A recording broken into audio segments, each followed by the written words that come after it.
It was a treat living next to the Needle family, watching those young boys grow up, especially Jim.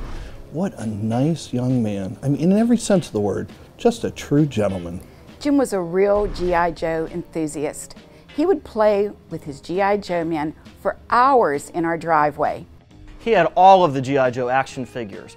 Cobra Commander, Duke, Scarlet, Snake Eyes, but he played the shit out of Roadblock. Jim used to play the shit out of me. Nice kid though. We pretty much left him do what he wanted to do, but we did have one hard, fast rule. Jim had to stay away from the crazy neighbor. She said, "What?" Well, that's news to me. I was an ideal neighbor. I'm flabbergasted. So Jim had this parachute that he would attach to his G.I. Joe figures and throw them all over the yard. One day, the wind took Roadblock and his parachute right up over the fence until it landed in the crazy neighbor's driveway. Yeah, I remember that. It wasn't too hip-hop, you know what I'm saying?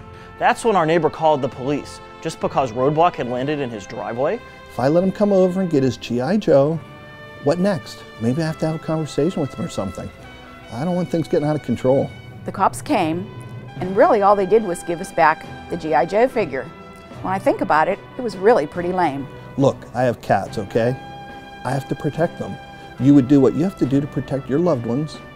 And I have speakers outside to play music for my cats. If they don't hear their music, they're not happy.